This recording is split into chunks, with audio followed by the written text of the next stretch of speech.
Hi everybody. So there are lots of explanations of how a wing or an airfoil produces lift available on YouTube, Facebook, LinkedIn. They're not particularly good. Some of them are okay. A lot of them are missing in terms of an actual explanation. There are some fantastic textbooks, a couple of which I've got sort of to hand on here. So classic would be Houghton and Carpenter's Aerodynamics for Engineering Students. There's Captain Plotkin, really good, and anything by Drayler is also really good. Doug McLean does a really good description of this. So I'm not pretending I'm bringing anything new to you guys here, but what I'm going to bring is a hopefully instructive way and a fun app that you guys can play with to understand the mechanism via which the flow leaves the trailing edge in a way that produces lift. So let's talk about what a satisfying and intuitive description of lift would have to be. So firstly, it would have to explain the why of lift. It can't just say the Kutta condition is upheld. It can't just say the flow has to leave the trailing edge smoothly. It should come up with an explanation for why. Because if you invoke that rule without explaining the why, you're basically saying lift works because lift works. Secondly, it would have to rely on physical laws. So we can think about things like Newton's law and corollaries thereof. So Newton's second law and corollaries thereof, like the Navier-Stokes, and then simplifications thereof, which is how we're going to describe it. We can use those. And then other theories pertaining to how vortices and how vortices move around in fluids, so Kelvin's theorem. So we're going to use some of those. I'll invoke them, but we're not going to go too much into the weeds. Thirdly, it's got to match physical experiments. It's got to match things we can see. And I've got a fun little thing I did when stirring my coffee this morning that I think is quite a good description of how a vortex forms and rolls up. And lastly, it should describe where the model falls down. It should describe the deficiencies in the model, because like any good model, it's going to be a simplification in order to understand things. So to make that simplification, we've had to simplify things. So let's have a look at how we can describe fluid flow.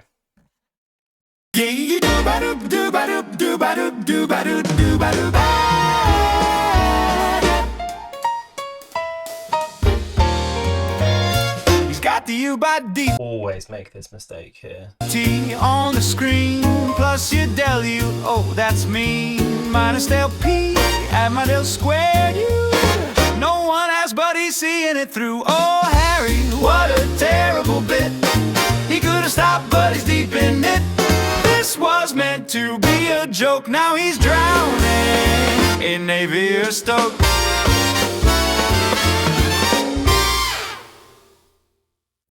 Okay, so I almost immediately regretted starting that stupid joke. I knew I was going to fast forward through this. These are the Navier-Stokes equations. They are effectively Newton's second law when described to a fluid, because we have to think about the way what force means in a fluid and how we can describe these forces to a continua, which is how that works for air. So these are the Navier-Stokes. And if we want to really understand how lift works, then we'd have to delve into these, and it's an absolute nightmare. Aeronautical engineering students are probably getting horrible sweat down their back looking at these. So we make some simplifications to them. So we can say, okay, if we remove some assumptions about air, if we remove viscosity is how sticky air is, how much it has a tendency to stick to itself and other things. So viscosity is, honey is very viscous, water is less viscous. We remove compressibility, which is whether it describes how much volume a particular mass of air is going to take up. So if we remove compressibility, then we say a certain mass of air always takes up the same amount of space. And we remove the third thing, which is called rotationality. We describe the flow as something called irrotational, which doesn't make quite so much sense. But if we can think about a blob of air moving through, in this model, when it's irrotational, we can say that it can move around like this, but it can't move like this. Okay, so we describe those three things and we get a much simpler equation. So we end up with, let's draw my phi nicely. Okay, so this is the potential flow, or the potential flow equation. It's a direct corollary of taking those big dirty ones and turning them into this. Now I'm done this for effect. I've described the Navier-Stokes in not the simplest way. I could have written them in vector notation, and I've described this equation in vector notation to slightly be cheeky about how complicated one is and how simple the other is. But this way here, potential flow, is so useful. It even has its own website. So potentialflow.com, nothing to do with me. I don't even know who wrote it. I think it's quite useful. It allows you to understand how we can use potential flow to analyse what goes on in fluids and of which air is one. It did give me the idea for another app that I've made to help discover what happens with lift, and that website is available for you guys. Okay, so Aeronauty is one of my ill-chosen internet handles from a while ago. I own.com, and I've put an app available at Lyft on there. So let's have a look at what that looks like. Now, we're going to have some rules. So we can use that equation, the potential flow equation, to understand how fluid moves around things. And we give it one rule. We say, basically, if we have a solid body in fluid, it can't go into it. Which makes sense. So air can't pass through a wall, it can't pass through an aerofoil, so it has to find a way to go around. And if we set our equations up correctly, there's only one solution that you can have for that. So let's have a look at what that looks like. Okay, so this is my app. This is available. You guys can go look at it. This is you can change the aerofoil. You can change the geometry of your foil. I'm not going to do that just yet. You can change the angle of attack. And what we see here is we see our aerofoil and we see flow going underneath and over the top. And it should get the colouring of those sort of correct. Let's go back and let's just change the angle of attack here. Let's see what happens. 25. Okay, hasn't caught up. Oh, it hasn't got the colouring quite right. It's I blame the guy that wrote the thing. But we see here, we do. It does change eventually. So we see that the flow smoothly manages to go around the foil, and we can zoom in and see what happens. So let's zoom right in, and it should regenerate some streamlines around here. So let's have a look. Okay, we see the flow passing around the foil, and if I zoom out, I can look at the macro scale of this whole thing again. So we've got this foil here. Go play with it, have a look. And we see up here at the top, this is the lift, the pitching moment, and the drag. So if I use pure potential flow and say the flow can't pass through the aerofoil, then I get no lift, no pitching moment, and no drag. And there's something clearly very wrong about that. So what is it? Let's have a look. So it's this bad boy down here. It's what's happening at the trailing edge. Okay, this going around here. And effectively, we've got some quite high energy flow coming here. And it would have to lose a tremendous amount of energy to be able to go around the corner like that. And in doing so, we've got really high energy flow here, and we've got some less high energy flow here. Now, there are some rules, some other rules in addition to the Navier-Stokes, which govern how fluids can move around. And effectively, what we've got here, we've got a fast moving bit and a slow moving bit. We have what's called a shear layer formed because you've got flow trying to go past the other. And if you take a pencil in your hand, you can see if you have shear layer rolling about, you've got a rotation that forms in between. So that rotation that forms in between, let's see if I can actually draw on this. I don't know if I can.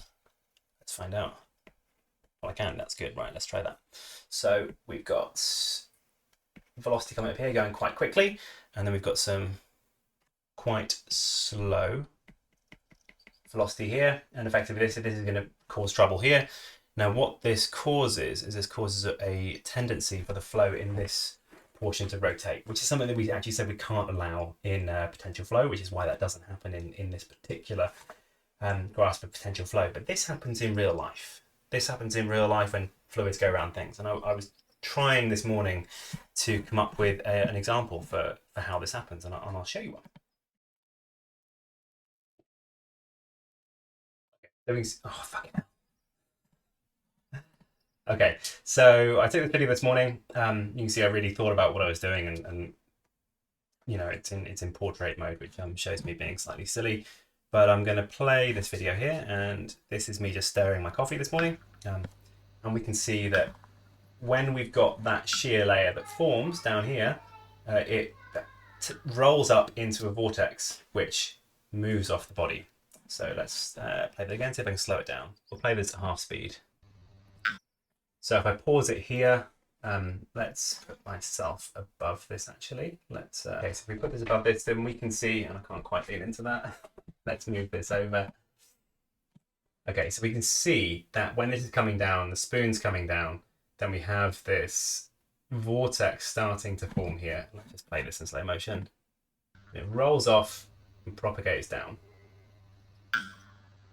Okay, so this isn't an aerofoil.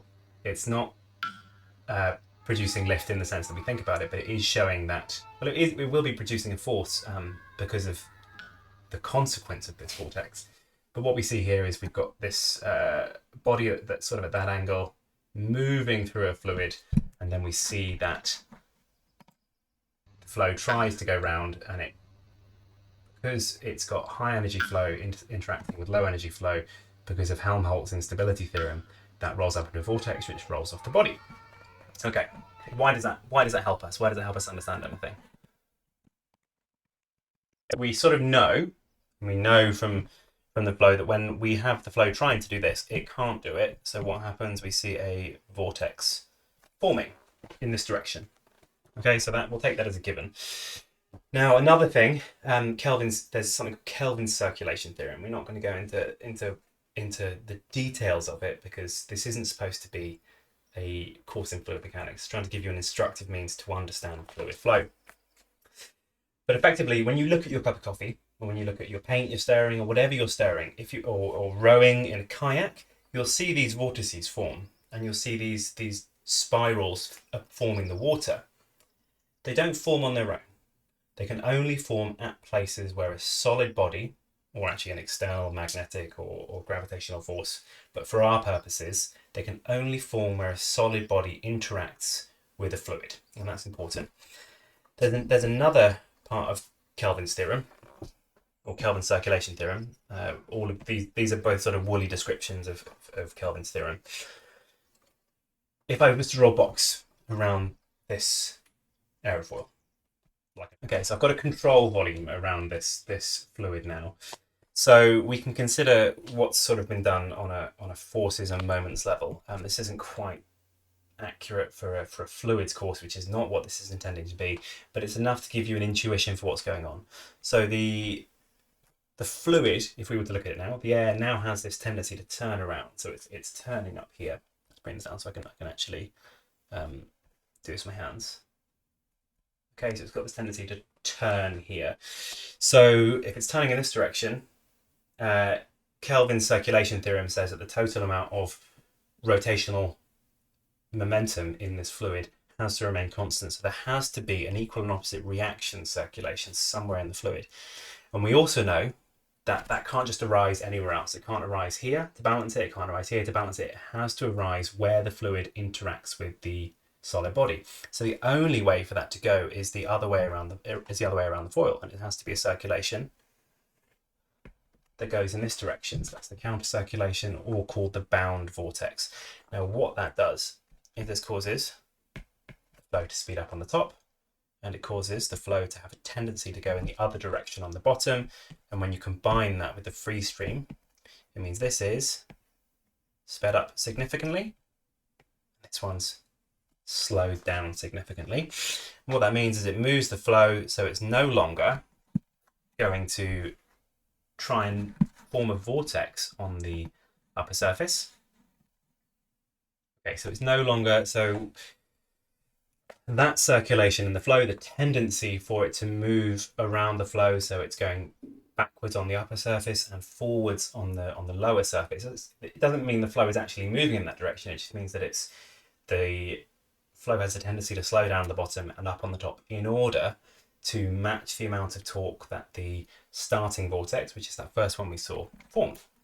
So if we look at this here, we can't model that in potential flow. We can't model the way that works in classical potential flow. So what we do is we're able to model the amount of circulation that the foil must add to the flow, such that this situation here doesn't happen. So we need to be able to move in between these two. There's something called a stagnation point.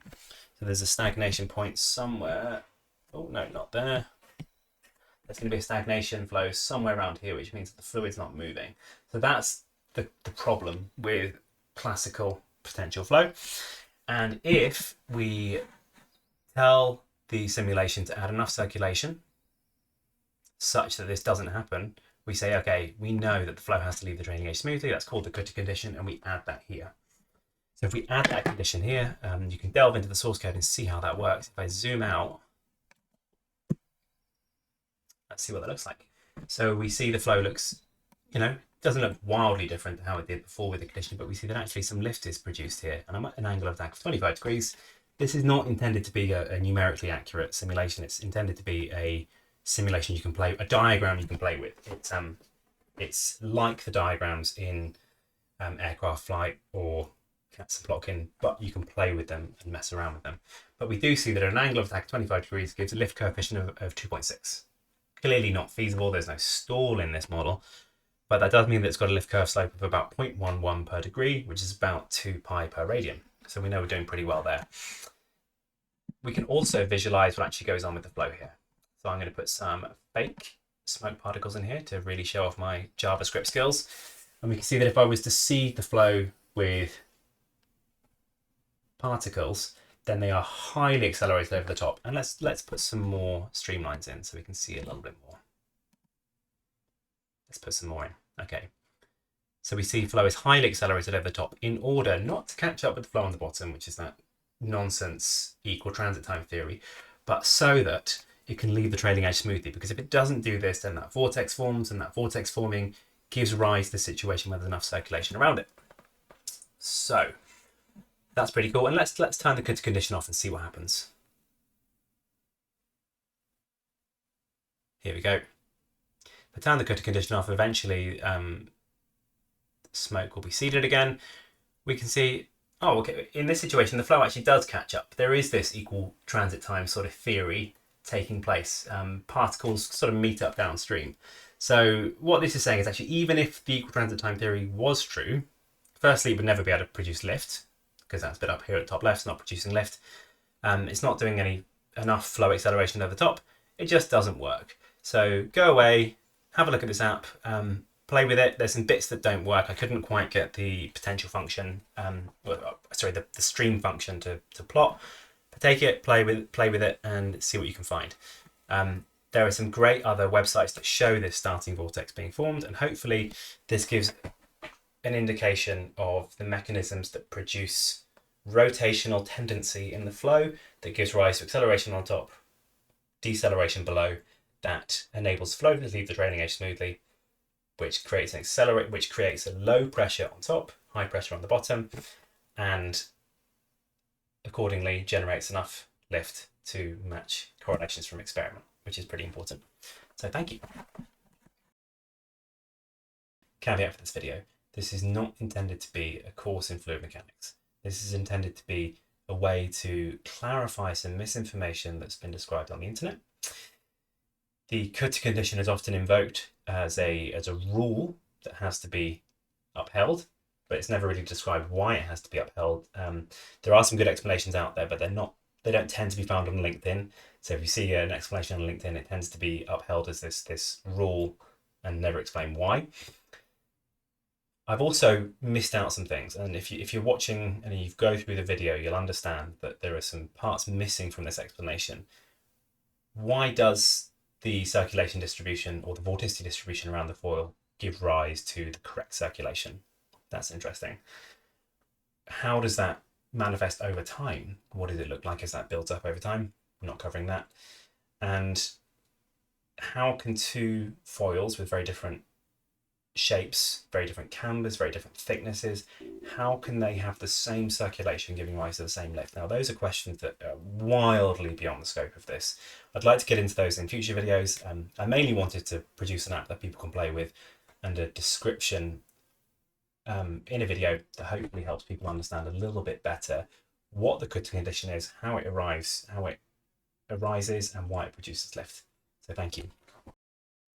There are some good videos out there. This one is University of Cambridge, and it doesn't describe how the flow gets to the situation, but it is a good visual indication of the fluid flow and effectively how the flow does go faster over the top and slower over the bottom, but it doesn't describe the why. And I hope I hope this video will manage to explain that a little bit better.